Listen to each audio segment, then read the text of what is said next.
இருக்கக்கூடிய அருள்மிகு விநாயகர் திருக்கோயில், ஏறத்தாழ அந்த கோயில்கள்ல இருந்து கோயில் நிதியை பயன்படுத்தி 10 கோடி ரூபாய்க்கு 10 கோடி ரூபாய் மதிப்பில ஒரு மல்டி லெவல் கார் பார்க்கிங் வசதியை அந்த கோயிலுக்கு ஏற்படுத்துவதற்கான திட்டத்தை இந்த அரசு அனுமதித்திருக்கிறது. இதற்கு முன்னால் இருந்தக்கூடிய அமைச்சர் அவர்கள் அதை அறிவித்திருக்கிறாங்க. அந்த கோயில்ல ஒட்டுமொத்தமாக மாதத்திற்கு வரக்கூடிய பக்தர்களின் எண்ணிக்கையே 500 தான் ஆவரேஜா.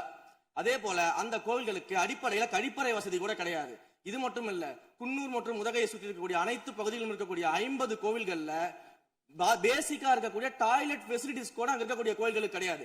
அப்படிப்பட்ட இடங்கள்ல கோயில் நிதியை பயன்படுத்தி எதற்காக மல்டிவிற்கு வருகின்ற மக்களுடைய வாகனங்கள் போதிய அளவிற்கு பார்க்கிங்களுக்கு இடமில்லாமல் தவிக்கின்ற சூழ்நிலையில் அங்கே மல்டி லெவல் பார்க்கிங் கொண்டு வந்தால் நகராட்சி பரிந்துரையின் அடிப்படையில் வருமானம் பெருகும். அந்த வருமானம் திருக்கோயில்களுடைய மேம்படுத்துகின்ற பணிகளுக்கு உதவும் என்பதற்காகத்தான் அந்த பணிகளை மேற்கொண்டோம் என்பதை மாண்புமிகு அமைச்சர் அவர்களுக்கு இப்போது யார்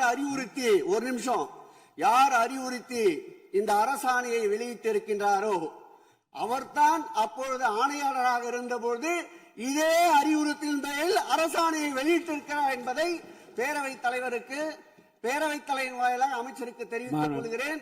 மேலும் அவர் கூறுவதற்கு எனக்கு பாயிண்ட் ஆஃப் ஆர்டர்ல பதில் கூறுவதற்கு அனுமதிக்க வேண்டும்.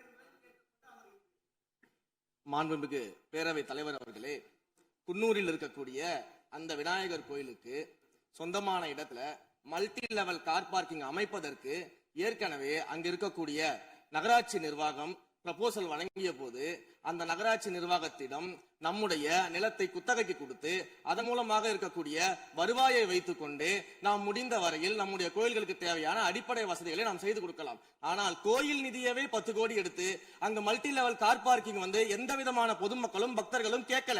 பக்தர்களும் பொதுமக்களும் கேட்பதெல்லாம் கோயிலுக்கு உள்ளே சென்று மனநிறைவோடு தரிசனம் செய்துவிட்டு வெளியே வரும்பொழுது அவர்களுக்கு தேவையான அடிப்படை வசதிகளை தான் பக்தர்கள் கேட்டுக் கொண்டிருக்கிறார்கள். அதை செய்தாலே